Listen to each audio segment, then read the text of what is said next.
नमस्कार। मैं कभी आपके सामने किचन का कुछ रेसिपी बना के भेजती हूँ, कभी 2-4 लाइनें कुछ बनती है, चलते-फिरते बोल लेती हूँ। आज मेरे दिमाग में आया कि अचानक कि मैं कुछ अपनी बातें शेयर करती हूँ। तो मैं एक बात शेयर करूँ आपसे। एक बार क्या हुआ कि मैं अपने हम क्या होता है कि बातों-बातों में ऐसा कुछ बोल जाते हैं कि हमें खुद को पता नहीं रहता, पर वो हमारे मन के भाव होते हैं जो हम बोलते हैं। हमारे अंदर जो बातें होती हैं हमारे दिल में जो होती है वही हम बोल पाते हैं, चाहे अच्छा बोले चाहे बुरा बोले। तो इसी तरह से हम लोग घूमने के लिए गए थे और बच्चे भी साथ में थे, मेरे भैया भी साथ में थे, मेरे हस्बैंड भी साथ में थे। अब क्या हुआ कि जैसे हम लोग गए तो वहाँ एक मंदिर पर जाते हैं हम लोग, तो वहाँ मंदिर पर बहुत लोग वहाँ पर घर बना रहे थे, अपने अपने पत्थर से इकट्ठे करके घर बना रहे थे। तो मैंने मेरे बेटे से कहा कि बेटा चलो अपन भी घर बनाते हैं। बेटे का मम्मी है घर अपने पास भी।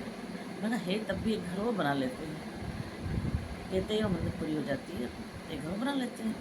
तो उसने कहा ठीक है।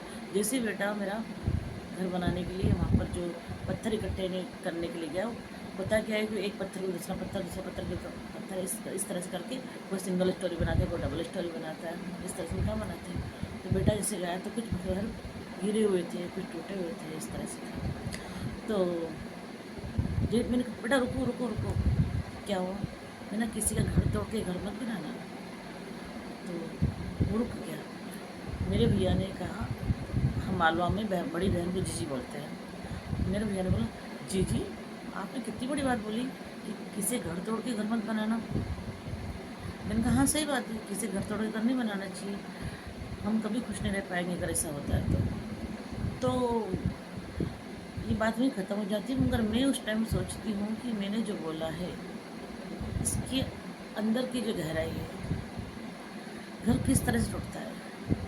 अगर किसी के परिवार में हम अधिक हस्तक्षेप करेंगे, उसके परिवार में सलाह मशवरा ज़्यादा देंगे, हस्तक्षेप करेंगे, तब भी एक घर टूट जाता है।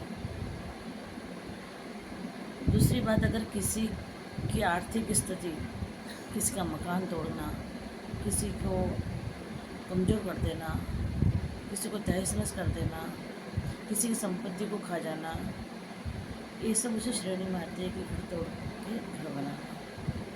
तो अक्सर हमने देखा है कि जहाँ जहाँ ऐसी घटनाएं होती है, वो कुछ समय के लिए तो अच्छा खुश रह सकता है, मगर बाद में उसका प्रतिफल ज़रूर मिलता है कि मतलब उसको खुद को एहसास हो जाता है कि मैंने उसके साथ ऐसा किया था, इसलिए मेरे साथ ऐसा हुआ है। इसलिए हमें किसी का घर तोड़ के घर नहीं बनाना चाहिए। तो मेरे कहने का उद्देश्य है कि हम जब बोलते हैं, हम जब बात करते हैं और बात करते वक्त हम जिन शब्दों का प्रयोग करते हैं और गुस्से में बोलें चाहे प्रेम से बोलें, मगर वो हमारे भाव वही आते हैं जो हमारी अंतरात्मा में होते हैं। अगर आपके मन में अच्छे भाव है, अच्छी विचारधारा है, तो आप अच्छा बोलेंगे। अगर हमारे मन में राग द्वेष जो ऐसा भी है तो हम बुरा बोलेंगे, और जैसा बोलेंगे वैसे ही विचार समाज के सामने, परिवार के सामने आएंगे, और वैसे ही हम हमारे बच्चों को सिखा पाएंगे। तो इस तरह की छोटी छोटी घटनाएं हमारे जीवन में होती रहती है, और हम इन चीज़ों को जाने अनजाने में अच्छा या बुरा बोल जाते हैं। तो हमें हमेशा ध्यान रखना चाहिए कि हम क्या बोल रहे हैं, कब बोल रहे हैं और कैसा बोल रहे हैं, और इस बात का क्या परिणाम निकलेगा। अगर आपने अच्छा बोला है तो परिणाम बहुत अच्छे निकलेंगे, पॉजिटिव विचार जाएंगे और आपके बारे में लोग पॉजिटिव सोचेंगे। और अगर हम कुछ ऐसा वैसा बोलें, अक्सर क्या होता है गुस्से में व्यक्ति बहुत कुछ ऐसा बोल जाता है जो उसको नहीं बोलना होता है, मगर कहते हैं कि गुस्से में व्यक्ति वही बोलता है जो उसके अंदर आत्मा में होता है, जो उसके अंदर भाव होते हैं। अगर किसी व्यक्ति के प्रति आपके अच्छे भाव है, जैसा, तो चाहे कि जितना गुस्सा आ जाए आपको, आप उसके लिए गंदा बोल ही नहीं सकते हो, नहीं बोल सकते गंदा, चाहे कितना गुस्सा आ जाए आपको। मगर अगर आपको गुस्सा आता है ना, अगर आप उसके बावजूद बोल जाते हो, तो इसका मतलब आपके अंदर जो भी जितना भी था वो सब बाहर निकल चुका है। इसलिए बोलते वक्त हमेशा इस चीज़ का ध्यान रखिए कि हमें क्या बोलना है और इसका परिणाम क्या निकलने वाला है।